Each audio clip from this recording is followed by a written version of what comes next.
హల్లెలూయా. దేవుని నామానికి మహిమ కలుగును గాక. ప్రియమైనటువంటి సహోదరి సహోదరులందరూ, మరి ఈ యొక్క ఉన్నతమైన సమయమును బట్టి ఈ యొక్క వాక్య పరిచర్య నిమిత్తమై ఎదురు చూస్తూ టీవీల ముందు అలాగే యూట్యూబ్ ఛానల్లో మీరు చూడడానికి ఆసక్తి కలిగి ఉన్నారని నమ్ముతూ ఉన్నాం. మరి ఈ యొక్క పరిచర్యలో ఫలిస్తూ ఈ పరిచర్య ద్వారా ఆదరించబడుతూ ఉన్న మీ అందరికీ కూడా ప్రత్యేకమైనటువంటి వందనాలు తెలియపరుస్తూ ఉన్నాను. అనేటువంటి వాళ్ళారా, ద మిర్రర్ ఆఫ్ క్రైస్ట్ నుండి వచ్చే ఆత్మీయ వర్తమానాలు మిమ్మల్ని ఆదరిస్తూ ఉన్నాయి. కాబట్టి తప్పకుండా ఈ పరిచర్య భారం కలిగి ముందుకు వెళుతూ ఉండగా సహకరించేవారిగా ఉండడానికి మీరు ఒక మంచి నిర్ణయం తీసుకోవాలని, ఈ యొక్క ప్రోగ్రాముని స్పాన్సర్ చేయడానికి మీరు ముందుకు రావాలని తెలియపరుస్తూ ఉన్నాను. ప్రియమైనటువంటి వాళ్ళారా, మరి వాక్య భాగంలోనికి వెళ్ళడానికంటే ముందుగా సృష్టికర్తను స్తుతిస్తూ మహిమపరుస్తూ ప్రార్థన చేద్దాం. ప్రతి ఒక్కరూ కూడా శ్రద్ధగా ప్రార్థనలో ఏకీభవించండి. మీ సిలువ చాటును మరుగు చేసుకుని ప్రతి హృదయంతో మీరు మాట్లాడి మీ నామాన్ని మహిమపరచుకోమని, ఆది నుంచి అంతవరకు తోడేండి నడిపించమని ఈ ప్రార్థన నజరేయుడైన యేసుక్రీస్తు నామమున సమర్పించి అడిగి వేడుకుంటున్నాము తండ్రి, ఆమేన్. ప్రియమైనటువంటి దేవుని బిడ్డలారా, మరి ఈరోజు దేవుడు మనతో మాట్లాడుతున్నటువంటి అంశం ఏమిటి అంటే, మన కాళ్లకు కట్టబడిన తాళ్లను తెంచి మన కాళ్లను లేడి కాళ్ల వలె చేసి ఉన్నత స్థలముల మీద ఆయన నిలబెట్టడానికి ఇష్టపడుతూ ఉన్నానని దేవుడు మనతో మాట్లాడుతూ ఉన్నారండి. అయితే ప్రియ సహోదరి సహోదరుడా, ఈరోజు మనము కొన్ని వ్యతిరేక పరిస్థితులు గుండా వెళ్తూ, ఒకవేళ కొన్ని సమస్యల్లో చిక్కుకొని, లేదంటే చేయని తప్పులకు అపనిందలు అవమానాలు అనుభవిస్తూ, ఒకవేళ నిందించబడుతూ ఉన్న స్థితిలో, లేదంటే స్వతప్పిదముల వలన మనము మరి ఒకవేళ పాపపు బంధకాల వలన మన కాళ్లకు సంకెళ్ళు వేయబడి ఉంటే, మన కాళ్లకు బంధకాలు వేయబడి ఉంటే అవి ఎలాగున విప్పబడతాయి? మనము మన బంధకాల అన్నిటి నుంచి విడిపించబడి ఎలాగున మనము లేడివలే పరిగెత్తగలుగుతాము? అయితే ఈరోజు ఈ విషయాల అన్నిటి విషయమై మనము ధ్యానం చేయాలని దేవుడు ఇష్టపడుతున్నారు. మనందరికీ బాగా సుపరిచితమైనటువంటి వాక్య భాగము హబక్కుకు గ్రంథంలో మనము చూసినట్లయితే భక్తుడు ఈ మాటలను ప్రస్తావిస్తూ ఉన్నాడండి. 3వ అధ్యాయము 17 నుంచి 19 వచనాల వరకు మనం చూసినట్లయితే, అంజూరపు చెట్టు పూయకుండినను, ద్రాక్ష చెట్లు ఫలింపక పోయినను, ఒలీవ చెట్లు కాపు లేక యుండినను, చేనిలో పైరు పంటక రాకపోయినను, గొర్రెలు దొడ్డిలో లేకపోయినను, సాలలో పశువులు లేకపోయినను, నేను యెహోవాయందు ఆనందించెదను. దేవుని నామానికి మహిమ కలుగును గాక. అలాగనే నా రక్షణకర్త అయిన నా దేవుని యందు నేను సంతోషించెదను. అలాగనే మరొక మాట మాట్లాడుతూ ఉన్నాడు, ప్రభువగు యెహోవాయే నాకు బలము, ఆయన నా కాళ్లను లేడి కాళ్ల వలె చేయును, ఉన్నత స్థలముల మీద ఆయన నన్ను నడువ చేయును. దేవుని నామానికి మహిమ కలుగును గాక. ప్రియ సహోదరి సహోదరుడా, నేను చెప్పాలనుకుంటున్నటువంటి విషయము ఏంటంటే, ఈ విషయము మనకు తెలుసు, ఎన్నో మారులు ఎన్నో ప్రసంగాలలో ఈ వాక్య భాగము విన్నాం. అయితే నేను చెప్పేటువంటి విధానము కొంచెం వ్యత్యాసం కలిగి ఉంటుంది. జాగ్రత్తగా గమనించాలని మరి పరిశుద్ధాత్ముడు మనతో మాట్లాడుతూ ఉన్నారు. అయితే మన జీవితాలలో ఏది లేకపోయినా, మన జీవితాలలో ఎన్ని కష్టాలున్నా దేవుని స్తుతించాలి, ఆయన యందు సంతోషించాలి. మరి నా పరిస్థితి ఇంత దారుణంగా ఉంది, అయినా కూడా నేను నా రక్షణకర్త అయిన దేవుని యందు సంతోషిస్తున్నానని భక్తుడు ఇక్కడ ఒక బలమైన స్టేట్మెంట్ ఇవ్వడం జరిగింది. ప్రియ సహోదరి సహోదరుడా, మరి నేను యెహోవాయందు ఆనందిస్తాను. ప్రియమైనటువంటి వాళ్ళారా, ఇలాంటి కష్ట సమయాలలో ఆనందించడం ఎలా సాధ్యపడుతుందండి? మన పరిస్థితులు దుర్భరంగా ఉన్నప్పుడు, మన యొక్క మరి పరిస్థితులు మనకు ఫలభరితంగా లేనప్పుడు, మన యొక్క కుటుంబాలలో ఆర్థిక బంధకాలలో మనము కూరుకుపోయి నిజంగా మనకు మన స్థితిగతులు గడవని స్థితిలో ఉన్నప్పుడు మనము ఎలాగున ఆయన యందు ఆనందించగలము? ఇక్కడ భక్తుడు అదే చెబుతూ ఉన్నాడు. మరి పశువులు లేకపోయినా, నా చెట్లు పూయకపోయినా, ఫలించకపోయినా నేను యెహోవా యందు ఆనందిస్తాను. అది యథార్థమైన మాట. భక్తులు మొదలుకొని ప్రతి ఒక్కరూ బైబిల్ గ్రంథంలో అలాగునే ఆయన యందు ప్రతి కష్ట సమయంలో ఆనందించారు. మనం కూడా అలాగునే చెయ్యాలని మరి వీటిని ఆధారం చేసుకొని ఈ మాటలను బట్టి మాట్లాడుకుంటూ ఉన్నాం. వాస్తవమైన విషయం. అయితే ప్రియమైనటువంటి వారలారా, ఇక్కడ ఆనందిస్తాను అని అంటున్నటువంటి భక్తుడు, నా దేవుని యందు నేను సంతోషించెదను, ప్రభువగు యెహోవాయే నాకు బలము. ఇక్కడ మనము నాకు బలము అనే మాటను గనక అండర్లైన్ చేసుకుంటే దాని పై మాట మన జీవితంలో మనము నెరవేర్చినప్పుడు మనము బలము కలిగిన వారంగా ఉంటామండి. ఎప్పుడు అంటే మనము నిజంగా భక్తుడు వలె మన పరిస్థితులు మనకు సహకరించకపోయినా, మన స్థితిగతులు దిగజారిన స్థితిలో ఉన్నా, మనము బంధకాలలో ఉన్నా, కష్టాలలో ఉన్నా, మరణ పడక మీద ఉన్నా, మనము ఏ లోయ వంటి పరిస్థితులు గుండా వెళుతూ ఉన్నా కూడా మనము దేవుని యందు ఆనందించినప్పుడు, సంతోషించినప్పుడు బలము పొందుకుంటాము. ఎప్పుడైతే మనము బలము పొందుకుంటామో, ఇక్కడ కింద వాక్య భాగంలో ఆయన నా కాళ్లను లేడి కాళ్ళ వలె చేయును. దేవుని నామానికి మహిమ కలుగునుగాక. మనము బలము పొందుకున్నప్పుడే మనకు కట్టబడిన కట్లు తెంచబడతాయి. దేవుని నామానికి మహిమ కలుగునుగాక. ఎప్పుడండి మనము లేడు వలె పరిగెత్తగలుగుతాం? ఎప్పుడు పరిగెత్తగలుగుతాం చెప్పండి? బలము ఉన్నప్పుడు కదా. బలము ఎలాగనండి వస్తుందంటే, పరిస్థితులు మనల్ని బాధిస్తూ ఉన్నప్పుడు సమస్తాన్ని పోగొట్టుకున్నట్లు కృంగిపోయి, చింతలోకి జారిపోయి, పడిపోయి, చేసిన ప్రార్థనలు ఎటుగా పోయాయో తెలియక దిక్కుతోచని స్థితిలో ఏడుస్తూ పడిపోయి వారికి వీరికి చెప్పుకొని సాతాను వేసేటువంటి అగ్ని బాణాలకు చోటిచ్చినప్పుడు నీకున్న ఆ యొక్క బలము సమస్తము కూడా తొలగించి వేయబడుతుంది. నీకున్న బలము నిస్సారమైపోతుంది. బెలూన్లో గాలి ఊది దానికి ఒక పిన్నును గుచ్చినప్పుడు దానిలోని గాలంతా పోయి అలాగా అది ఎలా అయితే వాడబారిపోతుందో, మన యొక్క బలహీనత స్థితిలో మనము దేవుని యందు ఆనందించడము నేర్చుకోకపోతే, ప్రియ సహోదరి సహోదరుడా, మన బలమంతా కూడా నిస్సారమైపోతుంది, నీరు కారిపోతుంది. నిజంగా పరిస్థితులు ఆశాజనకంగా ఉన్నా అవి నిరాశనే చూపిస్తూ ఉన్నట్లుగా మనము కృంగిపోతాం. ఎప్పుడైతే మనము బలము పోగొట్టుకుంటామో, బలహీనులు ఎక్కడైనా పరిగెత్తగలుగుతారా? బలహీనులు ఎక్కడైనా లేడి వలె జంప్ చేసుకుంటూ స్పీడ్గా రన్నింగ్ చేయగలుగుతారా? అసాధ్యమండి. ఇక్కడ పైనుంచి ఒక పద్ధతిలో మరి ఈ యొక్క వాక్యము వ్రాయడము జరిగిందని నేను అనుకుంటూ ఉన్నాను. పరిస్థితులు ఎలాగూ ఉన్నా, దొడ్లో మరి గొర్రెలు లేకపోయినా, పశువులు లేకపోయినా, చెట్లు ఫలించినా ఫలించకపోయినా, నాకు ఇది లేకపోయినా అది లేకపోయినా అని మాట్లాడుతున్న భక్తుడు ఏది ఏమైనా నేను నా దేవుని యందు ఆనందిస్తాను, సంతోషిస్తాను అని చెప్పి ఆయనే నాకు బలము అంటూ ఉన్నాడండి. ఎప్పుడైతే ఈ మర్మము మనము గ్రహించవలసిన వారమే ఉన్నామండి.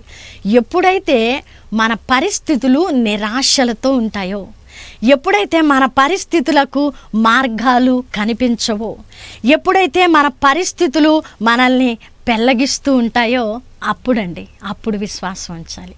అప్పుడండి మనము దేవునిలో సంతోషించాలి. ప్రభువా, నీకు తెలియకుండా నా జీవితంలోకి ఏది రాదు కదా, అలాగనే నీకు తెలియకుండా నా జీవితంలో నుంచి ఏది పోదు కదా అని నీ సమస్యలను బట్టి కృంగిపోయి చింతలోకి జారిపోయి పడిపోక నువ్వెప్పుడైతే ఆనందిస్తావో నీకేమొస్తుందట? బలం వస్తుందండి. ఆయనే మన బలము కదా. నువ్వు మొదటిగా ఆనందించడము నేర్చుకోవాలి. నీ పరిస్థితులను బట్టి కాదండి. మనకు అన్నీ బాగున్నప్పుడు ఆనందించడము పెద్ద మ్యాటర్ ఏం కాదండి, పెద్ద విషయం ఏం కాదండి. అది లోకస్తులు కూడా చేయగలరు, చేస్తూ ఉన్నారు. కానీ వాళ్ళకి మనకి కొద్దిగా వ్యత్యాసం ఉండాలి కదా.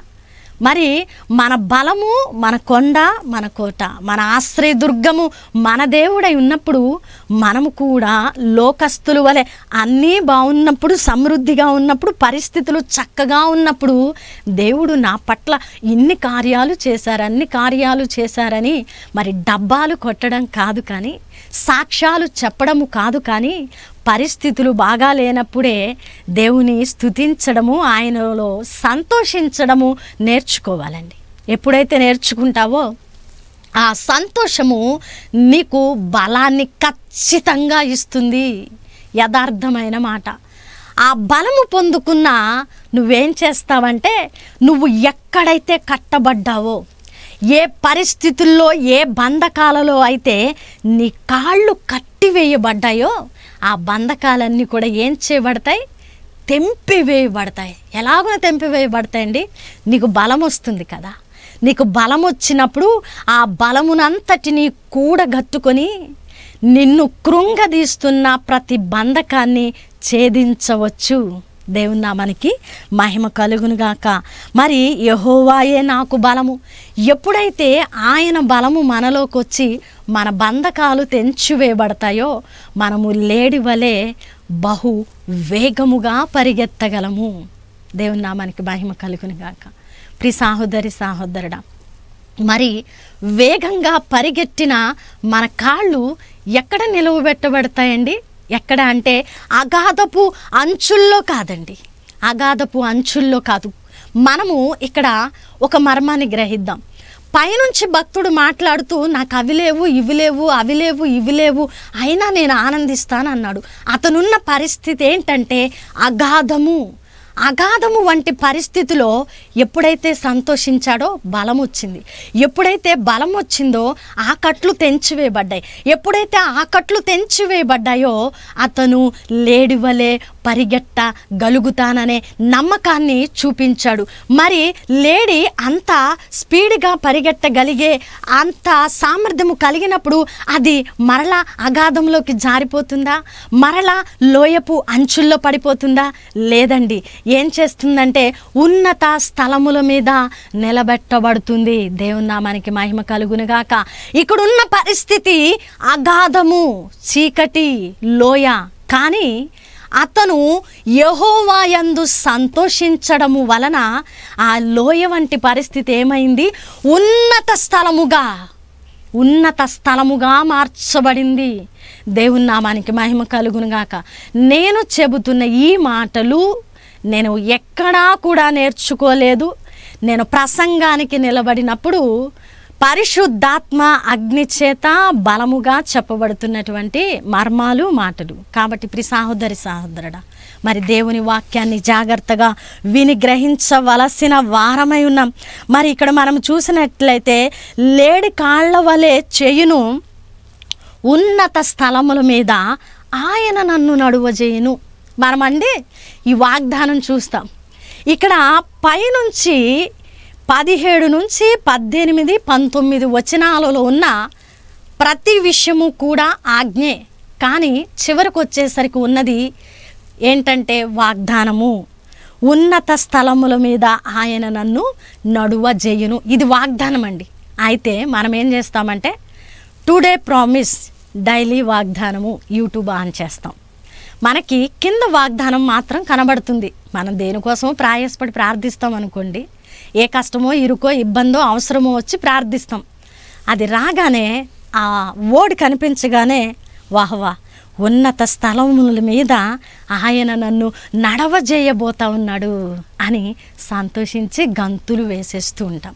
అయితే వాగ్దానం మంచిదే, నాకే అనుకోవటం కూడా చాలా మంచిదండి. వాగ్దానము నాకే అనుకున్నప్పుడు బలంగా ప్రార్థించగలిగిన వారంగా ఉంటాం. అయితే వీటన్నిటికంటే ముఖ్యంగా మనము పాటించవలసిన నియమాలు ఉన్నాయి కదా. దీనికంటే ముందుగా వాక్య భాగంలో చెప్పబడిన ఆజ్ఞలు ప్రస్ఫుటము చేయబడి ఉన్నాయి కదా. వీటిని పరిశీలించాలి. నువ్వు 17వ వచనం నుంచి 18వ వచనం వరకు ఉన్న ప్రతి ఆజ్ఞను ఎప్పుడైతే నెరవేరుస్తావో, ఎప్పుడైతే ఫుల్ఫిల్ చేస్తావో, ఎప్పుడైతే వాటిని హత్తుకొని ఉంటావో, ఎప్పుడైతే నీ లోయ వంటి పరిస్థితుల్లో కూడా నిజంగా కృతజ్ఞత కలిగి ఆయనను స్తుతిస్తావో, ఆరాధిస్తావో, ఖచ్చితంగా 100% అండి దేవుని వాక్యము పొల్లు కూడా తప్పిపోదు. అది మనందరికీ తెలిసిన విషయం. నువ్వు ఖచ్చితంగా బలమును కూడగట్టుకుంటావు. అది ఏ పరిస్థితి అయినా కానివ్వండి. ఎప్పుడైతే బలం పొందుకుంటావో నీ కట్లన్నీ కూడా తెంచివేయబడతాయి. లేడి కాళ్ళ వలె నీ కాళ్ళు భలే పరిగెడతాయండి. ఎక్కడికో తెలుసా? ఉన్నత స్థలముల మీదకి. నువ్వు ఉన్నతంగా ఆలోచన చేస్తావు. నీకొచ్చిన సమస్యను బట్టి, నీకొచ్చిన శోధనను బట్టి, నీకొచ్చిన ఇబ్బందిని బట్టి నువ్వు ఉన్నతంగా ఆలోచన చేస్తావు. ఎప్పుడైతే ఉన్నతంగా ఆలోచన చేస్తావో నీకున్న సమస్య, నీకున్న కష్టం, నీకున్న ఇరుకు, నీకున్న ఇబ్బంది ఏది కూడా నిన్ను పెళ్ళగించదండి. నీ సంతోషాన్ని ఎవ్వడు కూడా దొంగిలించలేడు. పౌలు అంటూ ఉన్నాడు కదా, ఆయన ప్రేమ నుంచి మనల్ని ఎడబాపునది ఏది? దేవుని నామానికి మహిమ కలుగునుగాక. నిజంగా దేవుని ప్రేమిస్తే, ఆయన ప్రేమను రుచి చూస్తే, ఆయన ప్రేమ నుంచి మనల్ని ఎడబాపేది ఈ ప్రపంచంలో ఏది కూడా లేదు అనేటువంటి వాస్తవాన్ని మనము నమ్మిన వారంగా ఉంటాం.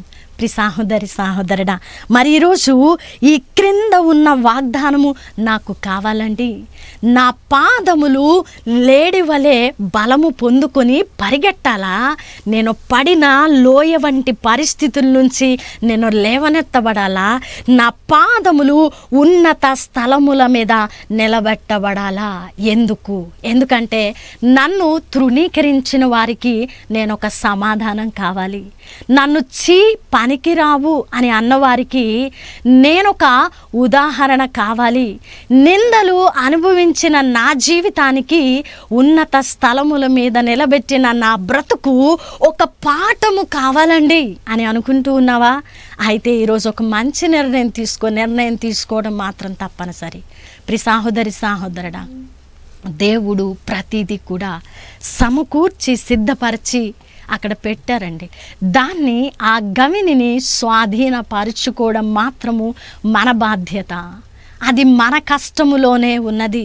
అంతేకాని మనము పరిస్థితులకు కృంగిపోయి, చింతలోకి జారిపోయి, మన భారాలను మనమే వహిస్తూ, సహిస్తూ, నలిగిన జీవితాలతో నిట్టూరుస్తూ, నిందలు అవమానాలు భరిస్తూ బ్రతకడానికో, మనము మరి పేదరికంలో చావడానికో, ఆత్మీయ స్థితిలో చచ్చిన వారిగా ఉండడానికో దేవుడు మనల్ని పిలవలేదండి.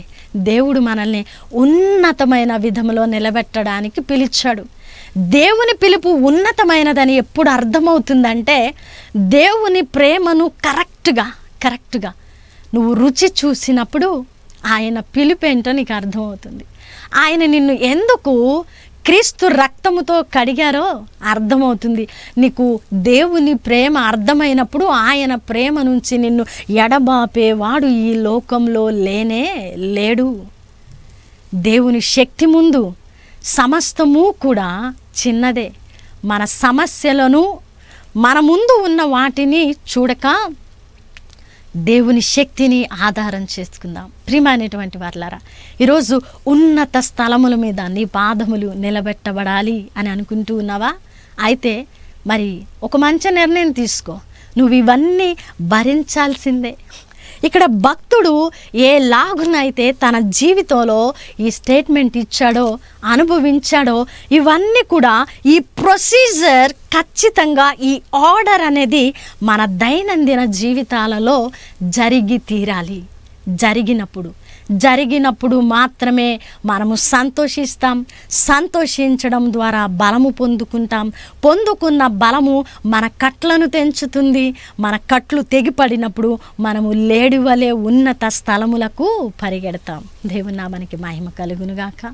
మరి ఈరోజు నువ్వు ఏ బంధకాలలో ఉన్నావో నాకు తెలీదు. ఏ అగాధపు అంచుల్లో నడుస్తూ ఉన్నావో నాకు తెలీదు. ఈ యొక్క వర్తమానం అందించడానికి నేను తీసుకున్న సమయము కేవలము 5 నిమిషాలు మాత్రమే. ఎందుకంటే నిన్నటి దినాన్న మీటింగ్కి డోర్నకల్ వెళ్ళడం జరిగింది. వచ్చేసరికి ఉదయం 8 గంటలైంది. లేట్ అవ్వడం వల్ల ట్రైను మరలా నా పనులన్నీ చూసుకొని నేను లైవ్కి వచ్చాను. నేను ఏ వాక్యము కూడా సిద్ధపరచలేదు. ఆన్ ద వేళ అనుకుంటూ ఉన్నాను, ప్రభువా నేను ఏం వాక్యం చెప్పాలి, నేను ఏ మాట మాట్లాడాలయ్యా అని ఆలోచన చేస్తూ ఉన్నాను. దేవుడు సమాధానం ఇస్తాడు కదా, ఆన్ ద వేలో దేవుడు ఏదో ఒకటి చెప్తాడు, అది మాట్లాడేద్దామని దేవునితో మాట్లాడుతూ వస్తున్నా. మరి నియర్ బై దగ్గరకు వచ్చాను స్టూడియోకి. దేవుడు ఇంకా ఏమీ చెప్పలా. అడుగుతా ఉన్న, ప్రభు మరి ఏం చెప్పాలి, టైం అయిపోయింది అని ఆలోచన చేస్తూ ఉంటే మరి హబక్కూకు గ్రంథంలో భక్తుని స్టేట్మెంటును మాట్లాడమని దేవుడు నాకు తెలియపరిచిన విధానాన్ని బట్టి నేను తీసుకున్న సమయము కేవలము 5 నిమిషాలు మాత్రమే. నేను ఇక్కడ నిలబడి రెఫరెన్స్ పట్టుకొని ఈ యొక్క వర్తమానాన్ని మీకు అందించడం జరిగింది. ప్రియ సహోదరి సహోదరుడా, ఇది దైవిక ఆత్మచేత చెప్పబడిన బలమైనటువంటి మాట. మరి ఈ మాటను పట్టుకో. నువ్వు ఉన్నత స్థలముల మీద నిలబెట్టబడాలంటే ఖచ్చితంగా దేవుని యొక్క ఖచ్చితమైన ప్రొసీజర్లో మనము వెళ్ళవలసిన వారమై ఉన్నాం. ఆయనను స్తుతించవలసిన వారమై ఉన్నాం. మరి ప్రార్థన చేద్దాం. ఈ యొక్క వాక్య భాగము ద్వారా మీరు ఆదరించబడి ఉన్నారని నమ్ముతూ ఉన్నాను. అయినటువంటి దేవుని బిడ్డలారా, మరి ఈరోజు చెప్పబడిన అద్భుతమైన వాక్యము చేత ఆదరించబడ్డారని నమ్ముతూ ఉన్నాను. మరి తెలియపరిచిన విధముగా చివరిలో మరి ఎవరైతే ఒక నిర్ణయం తీసుకొని పరిస్థితులు ఎలాగున ఉన్నా సరే దేవుని యందు ఆనందించి సంతోషించి బలం పొందుకొని ఉన్నత స్థలముల మీద నిలబెట్టబడాలని ఎవరు ఆశ కలిగి ఉన్నారో ఆ హృదయాలు దేవుడు మరి చూడబోతూ ఉన్నారు. ఆ హృదయాలను దేవుడు సంధించబోతూ ఉన్నారు. ఆ హృదయాల మీద మరి దేవుని పరిశుద్ధాత్మ అగ్ని కుమ్మరించబడబోతా ఉన్నది. ప్రార్థనలో ఏకీభవించండి. ఇప్పటి వరకు అనేక కాల్స్ను మనం విన్నాం. ప్రతి ఒక్కరూ ఆర్థిక బంధకాల విషయమై, కుటుంబాలలో ఉన్న సమస్యల విషయమై ప్రార్థన అవసరతలు కోరారు. కానీ ఎవరు కూడా మరి ఆత్మీయ స్థితిలో పడిన స్థితిలో ఉన్నతమైన స్థలంలో నిలబెట్టబడ్డానికి ఆత్మీయ జీవిత ఫలింపు కొరకు మరి ఎవరు ప్రార్థన అవసరత కోరిన వారుగా లేరు. మనం చూసినట్లయితే మన అవసరాల నిమిత్తమే దేవుని దగ్గరకు వస్తున్నాము, కానీ దేవుని ప్రేమను బట్టి కాదని అర్థమవుతా ఉన్నది. ఏది ఏమైనా విన్న వాక్యాన్ని మనం పట్టుకోవడానికి, వాక్యంలో ఉన్న యథార్థతను మనము అంగీకరించడానికి, ఆశీర్వాదాలను అప్పుడు అడగడానికి ఒక నిర్ణయం తీసుకుందాం. మరి ప్రార్థన చేద్దామా? కుటుంబాలు, మన బిడ్డలు ఆ ఫలాన్ని తప్పక అనుభవిస్తారు, ఆశీర్వాదకరంగానూ ఉంటాయి.